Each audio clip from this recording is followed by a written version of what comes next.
સારા દરવાજા ખાતે જમીનમાં ભૂવો પડતા ખસેડાયેલી છત્રપતિ શિવાજીની પ્રતિમાને પુનઃસ્થાપિત કરવા આજરોજ સુરત મહાનગરપાલિકા દ્વારા નવસારીના સાંસદ સી.આર. પાટીલના હસ્તે ખાતમુહૂર્ત વિધિ યોજાઈ હતી। સહારા દરવાજા ખાતે જમીનમાં ભૂવો પડતા ત્યાંથી ખસેડાયેલી છત્રપતિ શિવાજીની પ્રતિમાને ક્યાં મૂકવી તે અંગે ચર્ચા વિચારણા બાદ સુરત મહાનગરપાલિકાની સ્થાયી સમિતિ દ્વારા છત્રપતિ શિવાજીની પ્રતિમાને ઉમરવાડા ન્યૂ બોમ્બે માર્કેટ સામે ગાર્ડન સર્કલમાં પુનઃસ્થાપિત કરવાનો નિર્ણય લીધા બાદ તેનો મરાઠી સમાજ દ્વારા વિરોધ કરાયો હતો। જોકે મરાઠી સમાજના વિરોધ વચ્ચે આજરોજ સુરત મહાનગરપાલિકા દ્વારા નવસારીના સાંસદ અને મરાઠી નેતા એવા સી.આર. પાટીલ અને મેયર નિરંજન ઝાંઝમેરાના હસ્તે શિવાજીની પ્રતિમાને પુનઃસ્થાપન કરવા માટે ખાતમુહૂર્ત કરાયું હતું।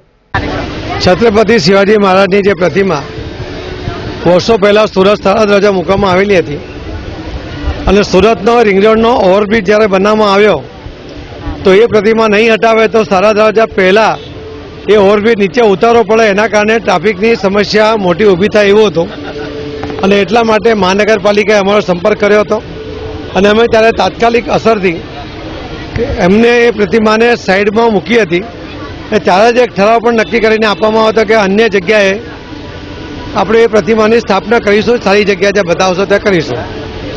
વરસાદના સમયમાં જે પ્રતિમા નવી જગ્યાએ મૂકેલી ત્યાં થોડું ડેમેજ થયું નીચે અને એના કારણે એને ફરીથી પુનઃસ્થાપન કરવાની તાત્કાલિક જરૂરિયાત ઊભી થઈ અને એટલા માટે સારા દરવાજા જે એક ઐતિહાસિક સ્થળ છે કે જ્યાં છત્રપતિ શિવાજી મહારાજે સુરતમાં આવ્યા હતા ત્યારે આ સારા દરવાજા પર રાત્રિ રોકાણ કર્યું હતું, ત્યાં આ પ્રતિમા મૂકવા માટે નક્કી કરવામાં આવ્યું છે અને આજે એનું ભૂમિપૂજન થયું છે। થોડા દિવસમાં એની સ્થાપના કરવામાં આવશે।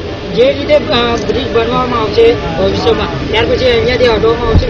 આ જગ્યા પર બ્રિજ બનવાની હવે કોઈ શક્યતા નથી।